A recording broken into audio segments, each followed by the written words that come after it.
Nós vimos na aula anterior o quanto a erosão é um processo que promove a degradação intensa dos solos, principalmente nas áreas agrícolas. Vimos também quais eram esses mecanismos, a forma como ocorre o processo de erosão e como esse processo precisa também ser evitado. Agora, o que vem à mente é a pergunta: como então identificar a suscetibilidade de um determinado solo em uma determinada área a esse processo de erosão? Porque para que nós controlemos a erosão, é necessário que nós identifiquemos, então, qual é a suscetibilidade desses solos. E aí fica a pergunta: como identificar a suscetibilidade desses solos ao processo de erosão? É aí que entra o assunto da aula de hoje, que nós falaremos sobre levantamento do meio físico.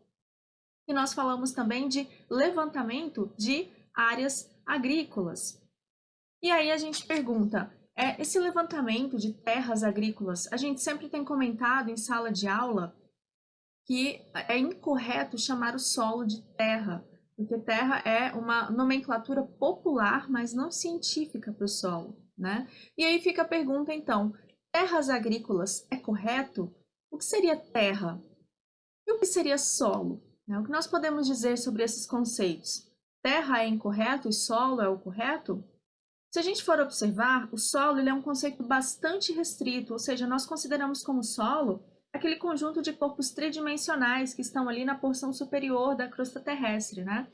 Que é esse componente responsável por suportar os diversos ecossistemas, principalmente as plantas, e tem aí as suas diversas características, como nós vimos até o momento nos tópicos de classificação do solo.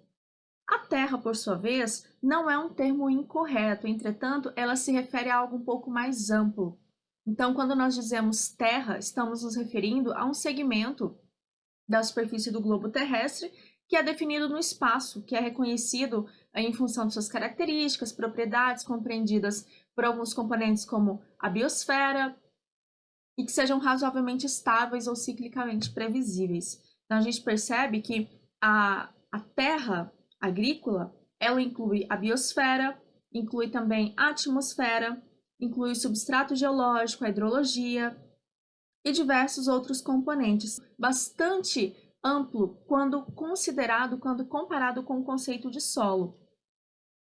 E a gente pode perceber também que a Terra ela acaba incluindo entre todos os seus componentes o próprio solo, né, que nós acabamos de dizer. Então compreende o solo e outros atributos físicos como relevo, vegetação, tipo e grau de erosão, disponibilidade de água naquela região e outros caracteres como impedimentos à mecanização. Então, nós podemos dizer que solo e terra não são sinônimos, mas que o termo terra também não é incorreto, porque ela se refere a uma porção específica do globo terrestre. E por que nós fazemos o levantamento do meio físico dessas terras, né? Por que nós fizemos o levantamento de terras agrícolas? Para realizar futuramente a classificação de uso da terra. Então, a classificação do uso ela foi pensada para atender os critérios de conservação do solo. Dessa forma, a gente identifica qual é a capacidade, ou seja, qual é a máxima utilização racional dessa terra, para que desta forma nós possamos evitar processos de degradação, sobretudo a erosão. Então, quando nós nos referimos à capacidade de uso da terra, nós estamos nos referindo ao grau de intensidade de cultivo que se pode aplicar em uma área, sem que esse solo ele sofra degradação e, consequentemente, diminuição de sua produtividade como resultado do processo erosivo. E aí, para que essa capacidade de uso, essa classe de capacidade de uso, ela seja definida, nós precisamos antes realizar esse levantamento do meio físico, como nós já falamos anteriormente. E para que esse levantamento seja realizado, é necessário que haja o levantamento de informações importantes que culminarão no planejamento e na planificação do uso conservacionista dessas áreas, né? O uso adequado das terras agrícolas. Então, nós podemos citar aí grupos como características sociais, econômicas e físicas da área. Todas essas características comporão o levantamento do meio físico, o levantamento dessas terras agrícolas, que culminarão com a classificação da capacidade de uso do solo, que é o que nós veremos na próxima aula, resultando aí num planejamento de uso racional da terra, ou seja, esta terra ela não estará nem subutilizada ou seja, abaixo da sua capacidade máxima de produção, nem superutilizada, ou seja, sendo esgotada acima, sendo utilizada acima da sua capacidade máxima e, consequentemente, sendo degradada e depauperada ao longo do tempo.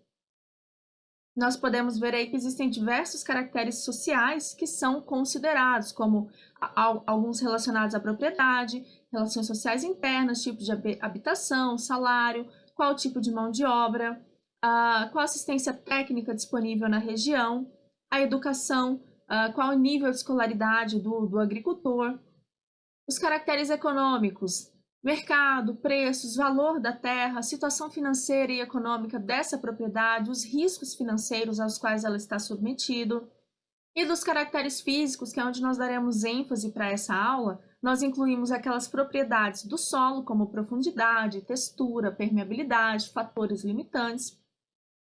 Em relação ao meio físico como um todo, a declividade, qual é a classe de declividade, qual o comprimento da lançante, qual a regularidade dessa declividade, erosão, se está presente, qual é o tipo de erosão, qual é a intensidade, o uso atual desta terra e diversos outros, como caminhos, benfeitorias, o clima da região, forma e tamanho da propriedade, dentre outros. Então, todas essas informações são utilizadas para se fazer esse levantamento que vai culminar então na classificação de capacidade de uso do solo, que nos permite, e permite ao agricultor planejar de forma racional o uso da terra. E para isso é designado então um sistema de codificação do solo para a classificação quanto à capacidade de uso. Vale ressaltar, pessoal, que existem algumas classificações, alguns tipos de classificação para definir a capacidade de uso de um solo. Nós abordaremos em nossas aulas o sistema quanto à capacidade de uso das terras agrícolas, mas há também outros métodos, como outro que é bastante conhecido também, que é o método de aptidão agrícola das terras, tá? Então, para o sistema de capacidade de uso das terras, especificamente, há um sistema de codificação específico. Então, ele serve para relacionar o uso da terra com o risco de erosão, como fator, incluindo aí informações como fatores e atributos que influenciam nesse risco. E aí entra a parte importante de se conhecer a classificação desses solos e a identificação dos seus atributos diagnósticos, bem como horizontes diagnósticos. E qual é o objetivo desse sistema de codificação? O primeiro deles é criar um sistema de armazenamento de informação. E essa informação ela será armazenada de maneira conveniente, mesmo que seja uma grande quantidade de informação, por conta do sistema de codificação, ela consegue ser armazenada em pequenos espaços, como por exemplo em mapas, legendas de mapas e assim por diante. E em que consiste esse sistema de codificação? Quais são esses códigos utilizados? É basicamente uma série de letras e números que indicam um valor para uma determinada característica. Então, nós veremos nesta aula apenas algumas características e na próxima aula nós entraremos em detalhes a respeito das classes de capacidade de uso. E para isso, toda essa codificação, esse sistema de codificação, ele é organizado em fórmulas. Então, nós veremos, eu vou colocar alguns exemplos logo a seguir, da utilização dessas fórmulas em mapas, tá? Então, nós temos primeiro uma fórmula mínima, que ela é compreendida pela informação da profundidade efetiva do solo, da textura, permeabilidade do solo, declividade e erosão. Mas nós temos também a fórmula obrigatória, que é a que nós exploraremos e utilizaremos mais nestas aulas, que inclui aqui, além de todas essas informações, os fatores limitantes e também o uso atual da terra. Há ainda uma fórmula que é bem mais completa e que tem bastante informações, que seria a fórmula máxima. Então, aí ela já tem, além de tudo que nós já vimos, a classificação do solo, a cor do solo e a produtividade aparente.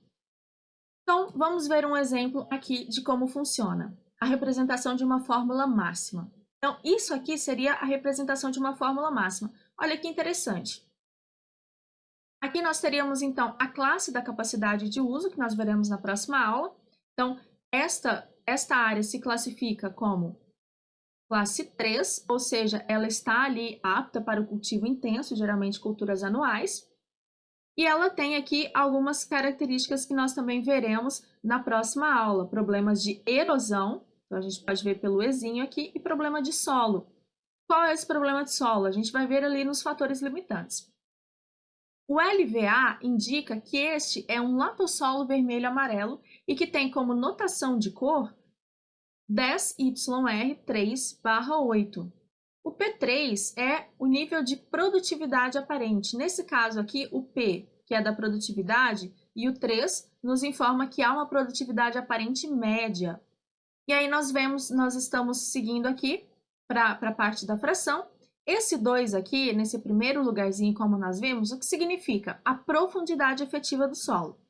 Nesse caso, como é o número 2, nós percebemos que nós temos um solo que tem entre 1 a 2 metros de profundidade efetiva. Seguindo na fórmula, nós temos esse 2/3. Ambas essas informações estão relacionadas com a textura do solo. Qual a diferença? O que está no numerador da fração indica a textura na superfície, e o que está no denominador indica a textura na subsuperfície do solo. Então, o 2 indica uma textura argilosa na superfície e o 3 uma textura média na subsuperfície. Aqui essa informação, como nós vimos, comparando com o slide anterior, nós temos então a informação de permeabilidade do solo. E aí segue a mesma regrinha. Quando nós temos uma fração, o numerador indica qual é a permeabilidade da parte superior do solo, da superfície, que nesse caso é uma permeabilidade rápida, que é o que nos indica o número 1. E o número 3, aqui no denominador da fração, nos indica que nós temos uma permeabilidade lenta na camada subsuperficial. Seguindo aqui, a letra B indica qual é a classe de declividade desse solo. Então, nós já conheceremos daqui a pouco quais são essas classes. Mas a letra B indica uma declividade moderada, ou seja, entre 2,5% e 5% de declividade. Seguindo aqui, na parte de erosão, nós temos duas informações, tá? O número 1 nos indica que é uma erosão laminar ligeira, certo? E o número 7 vai nos indicar que, além da erosão laminar ligeira, nós temos também a erosão em sulcos superficiais e ocasionais. Então, percebam a grande quantidade de informações que nós temos aqui em um pequeno espaço. Continuando, nós vamos agora para os fatores limitantes. Nesse caso aqui, todas essas três informações relacionam-se aos fatores limitantes. E aqui nós temos o uso atual do solo. O PDI, PD, significa pedregosidade. Essa pedregosidade é nível 1. O que significa pedregosidade nível 1? Significa que há pouca pedregosidade na camada superficial, ou seja, ela é presente, mas é pouca. O AB nos indica uma mudança textural abrupta em algum local do perfil. O DI nos indica algo relacionado à fertilidade desse solo, nos dizendo que este solo ele tem caráter distrófico, ou seja, ele tem uma baixa fertilidade. E seguindo aqui para o uso atual, nós temos três letras, certo? Nós temos o L, que nos indica lavoura, o A, que é anual, então é uma lavoura anual, e o M significa cultura, que é milho, então uma lavoura anual de milho, que é o que está sendo cultivado neste solo, nesse latossolo vermelho-amarelo, nesse momento. Então, aqui fica uma demonstração da representação de uma fórmula máxima com suas respectivas informações. Agora, eu vou dar uma dica para vocês. Essa atividade que vocês estão vendo na tela, ela também está disponível no Moodle. Então, qual é a sugestão que eu dou para vocês? À medida que nós formos avançando nesta aula, avance a aula com essa atividade em mãos. Então, vocês perceberão que aqui nós temos três fórmulas obrigatórias, tá? Vocês podem chamar isso aqui de área A, área B e área C. À medida que nós formos avançando no tema, vai identificando, juntamente com a aula, quais são as características presentes em cada uma dessas áreas, para que a aula fique assim mais tranquila, mais compreensível e mais aplicável. Então, quais são os principais dados do levantamento do meio físico relacionados ao ambiente e, especificamente, também ao solo? O primeiro deles é a classe de solos, que nós não abordaremos nessa aula porque já tivemos várias aulas anteriores aí em relação à classificação de um solo. Temos também a profundidade efetiva, a classe textural do solo, permeabilidade, as classes de declividade, presença ou ausência de erosão e tipo e intensidade dessa erosão e também os fatores limitantes. Então, vamos lá conhecer cada um deles. Os fatores limitantes, os principais, são esses aqui. Lembrem-se que há um material de consulta no nosso ambiente virtual de aprendizagem. É importante que vocês acessem também o material de leitura para que vocês compreendam mais, de forma mais complexa, quais são esses fatores limitantes. Então, nós temos aqui pedregosidade, representado pelo símbolo PD, inundação, representado por I, AB, mudança textural abrupta, VE, vértigo, HI, hidromorfismo, CE, seca prolongada, GD, geada, o vento frio, DI, distrofismo, né, o solo distrófico, AL, álico, que está relacionado aí com teor de alumínio e pH bastante ácido, CT, baixa retenção de cátions, TI, tiomorfismo, lembrando lá as aulas de atributos diagnósticos, né, e também de horizontes diagnósticos, e a presença de materiais sulfídricos no solo, sodificação, excesso de sódio, salinização, excesso de sais e CA, carbonatos, né, a presença de carbonatos em uma quantidade específica que nós já vimos aí também nas aulas de atributos diagnósticos. Esses fatores limitantes, é importante ressaltar que nem sempre eles estarão presentes. Nós veremos na próxima aula que tem uma das classes de capacidade de uso do solo que não possui nenhum tipo de fator limitante. Então, nem sempre eles estarão presentes. E alguns desses fatores limitantes, eles especificam classes dentro de si. Eu coloquei aqui alguns exemplos que vocês podem ver na tela. A pedregosidade, por exemplo, ela vai variar de 0 a 9. As inundações, elas também variam, tá? Entre ocasionais a frequentes e também a curtas e longas. O hidromorfismo varia de 0 a 4 e o índice de salinidade também varia de 0 a 3. Então, tudo isso é importante que vocês tenham noção para que essas informações elas sejam necessárias na hora do planejamento de uso dessas terras. O relevo e as classes de declividade. Existem vários tipos de classificação de relevo e de declividade. Então, nós conhecemos a da Embrapa e também o do Departamento de Agricultura dos Estados Unidos. Nós vamos utilizar aqui aquele preconizado pelo professor Lepsch, no livro que eu vou indicar no final desta aula, tá? Então, nós temos aqui o número 0, quando não há identificação da classe de declividade, o que não é ideal, tá? Porque a declividade é um dos fatores que mais influenciam a presença ou a ausência de erosão em uma determinada área, não o único, mas um dos principais. Se eu tenho áreas com menos de 2% de declividade, nós teremos lá na fórmula principal a letra A. A letra B indica 2 a 5% de declividade. Até aqui nós temos áreas bastante planas, tá, pessoal? Letra C, 5 a 10%. Letra D, 10 a 15%. Letra E, 15 a 45%. Letra F, 45 a 70%. E letra G, mais que 70% de declividade. E aí agora eu reforço para vocês o que eu falei. Que eu falei no slide da atividade para a aula. Qual é a classe de declividade de cada uma dessas áreas da atividade que vocês estão com ela em mãos? Profundidade efetiva do solo. Percebam aqui que nós não estamos falando simplesmente de profundidade do solo. Nós adicionamos aqui o nome efetiva. O que significa esse efetiva? É, na verdade, a profundidade na qual a planta pode desenvolver o seu sistema radicular sem que haja impedimento físico para esse crescimento de raízes. O que poderia ser esse impedimento físico, por exemplo? Contato lítico, a presença de duripans, fragipans, de alguns horizontes petrificados, consolidados, como alguns horizontes com presença de carbonato, certo? Como nós vimos lá na aula de horizontes diagnósticos, ou com horizontes litoplínticos, entre muitos outros que podem acontecer. Então, é importante, mais uma vez, eu ressalto a importância de se conhecer a classificação do solo para definir qual é a profundidade efetiva desse solo. Então, como isso é avaliado? Geralmente por meio de trincheiras ou por meio de tradagens nas áreas, ok? E é importante ressaltar que nós estamos falando aqui de impedimento físico para o crescimento de raízes, tá? Não são considerados os impedimentos químicos, como, por exemplo, excesso de alumínio em subsuperfície, dentre outros. Esse não entra na classificação da profundidade efetiva do solo para esse caso. Então, quando não há identificação, é colocado o número 0 lá na fórmula obrigatória. Se eu tenho a identificação do número 1, é um solo muito profundo, mais de 2 metros de profundidade. 2, de 1 a 2 metros, profundo. 3, moderadamente profundo, de meio a 1 metro.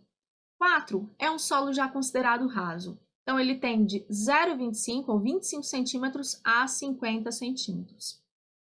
E muito raso seria identificado como número 5, tem aí menos de 25 centímetros de espessura. Então, aqui nós percebemos que mais ou menos dá para a gente identificar algumas classes de solos. Por exemplo, dentro de muito raso, nós teríamos aqui alguns neossolos litólicos e neossolos regolíticos. Solos rasos, até moderadamente profundos, nós teríamos um bom exemplo como os cambissolos, né? E de profundo a muito profundo, nós poderíamos citar aí os argissolos, os latossolos, que são solos com alto grau, né, alto grau de desenvolvimento e de avançado intemperismo nesses perfis. Textura do solo. Geralmente, nós fazemos a análise da textura com aquele teste sensorial mesmo, pegando a amostra de solo, molhando ela, quebrando todos os agregados, formando uma espécie de massinha mesmo com a amostra, tá? E aí fazendo o teste sensorial. Quanto mais abrasivo for a amostra, mais areia tem nesse material. Quanto mais macenta for a amostra, mais argila tende a ter esse material. E aí, essa análise também ela é aliada com a análise sensorial da consistência do solo. Então, você pode medir o solo quanto à sua consistência na umidade, né, no conteúdo de água, né, seco. Quanto mais duro for de quebrar esses torrões entre os dedos com solo seco, mais argila tende a ter. Com solo úmido, você também vai pegar esse torrãozinho, vai umedecer, só umedecer mesmo, não encharcar, apenas umedecer, e vai tentar quebrar esse torrão entre os dedos também. E aí você vai ver que quanto mais fraca for a força que você exerce para quebrar esse torrão, menos argila tende a ter nesse solo.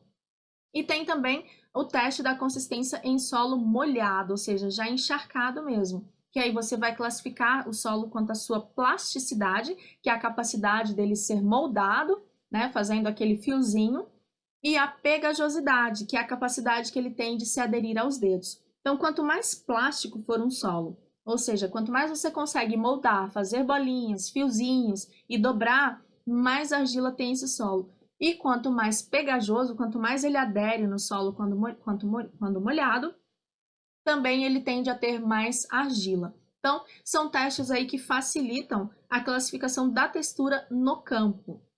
E aí, nesse caso, nós teremos as seguintes classificações. Se tiver 0 na fórmula obrigatória, significa que a textura não foi identificada. Mas se for de textura muito argilosa, acima de 60%, nós teremos o número 1 na fórmula. Textura apenas argilosa, entre 60 e 35, número 2. Textura média, 3. Textura siltosa, 4. Arenosa, 5. Quando for apenas rocha até 1 metro de profundidade, nós colocaremos a letra R ali no lugar da textura lá na fórmula obrigatória, qualquer uma das outras duas fórmulas que vocês estiverem utilizando. E para solos orgânicos ou turfosos, como é o caso dos organossolos, não é possível medir a textura porque nós não temos predominância de material mineral ali, apenas material orgânico. Então, como vai ser colocado? Como será colocado? OR, indicando que nós temos ali solos orgânicos ou turfosos. Quais são, então, as texturas presentes nessas 3 áreas que vocês estão avaliando aí na atividade de aula? Escrevam aí, porque nós precisaremos dessas informações para a atividade do Moodle. Permeabilidade. Essa permeabilidade ela é mais fácil de ser identificada em trincheiras ou cortes de estrada, porque ela tem que ser observada até pelo menos 1 metro de profundidade. Porque, como vocês viram naquele exemplo da fórmula que eu coloquei alguns slides atrás, essa permeabilidade ela é medida tanto em superfície quanto em subsuperfície. Então, o que você vai fazer? Nesse corte de estrada, você vai despejar água em cada uma dessas camadas e vai identificar qual é a velocidade que essa água demora para penetrar ali nos poros do solo. Então, em caso de permeabilidade não identificada, teremos na fórmula obrigatória o número 0 para aquele espaço específico para permeabilidade. Se for permeabilidade rápida, como é comum em solos arenosos, nós teremos o número 1. Permeabilidade moderada, número 2, e 3 para permeabilidade lenta. A erosão, ela é também extremamente importante de ser colocada, tá? Porque é exatamente por causa da erosão, seja da sua evitar a sua ocorrência ou para impedir o processo que já está acontecendo na área, é que nós estamos fazendo esse levantamento. Então, primeiramente nós iniciamos observando a área. Se não foi identificado, ou seja, se você foi para o campo, mas nem chegou a observar se há erosão ou não nessa área, você coloca a letra 0.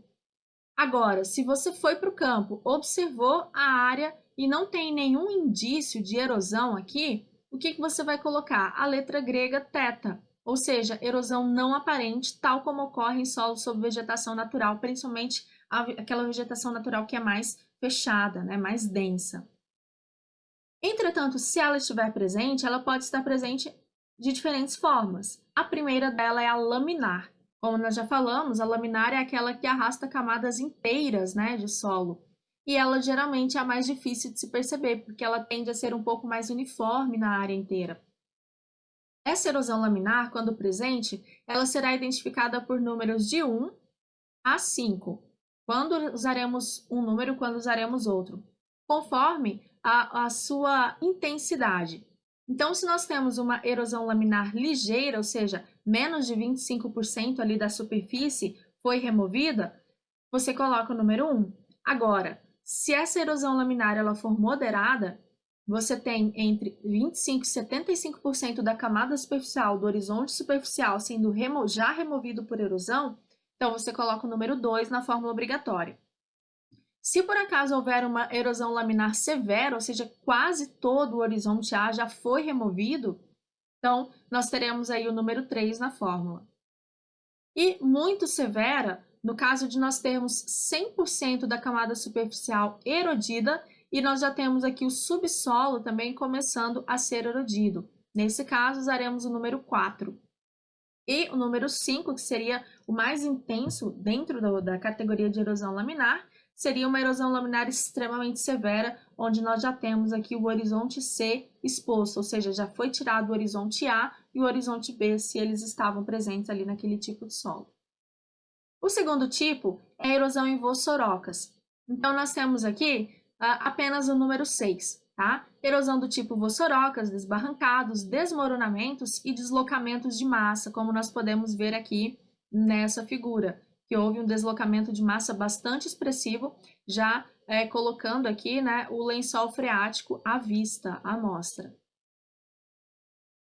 E, por último, nós temos o tipo de erosão em sulco. Esse tipo de erosão em sulco, ele vai primeiramente ser classificado quanto à frequência. Então, quanto à frequência, ele variará de 7 a 9. Ele pode ser ocasional, se for 7, no caso de 8, sulcos frequentes, no caso de 9, sulcos muito frequentes. E aí vocês perceberão lá no material disponível no Moodle que há uma porcentagem, uma distância entre eles para que eles sejam considerados ou ocasionais, ou frequentes, ou muito frequentes. Então, fiquem atentos lá ao material de leitura. Agora, há também a importância de se identificar a profundidade dessa erosão em sulcos, certo? E nós, como nós estamos vendo aqui, esses dois exemplos de erosão em sulcos, ambos são em sulcos, mas têm profundidades bastante diferentes e são informações relevantes, porque elas estão completamente relacionadas com se há possibilidade de mecanização dessas áreas para destruir esses sulcos e uniformizar o solo ou não.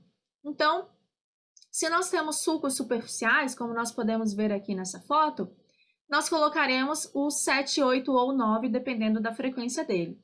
Agora, se esses sulcos forem rasos, ou seja, eles são um pouco mais profundos que os superficiais, vocês colocarão um círculo em volta no número. Então, suponhamos que nós temos uma área que esteja lá identificada como 7 e tem um círculo em volta. O que significa isso? O 7 nos fala que há uma erosão em sulcos ocasionais. Entretanto, esse círculo ao redor dele nos indica que esses sulcos ocasionais eles são rasos, ou seja, eles já avançaram de superficiais para rasos, estão começando a aumentar de tamanho, né, de profundidade.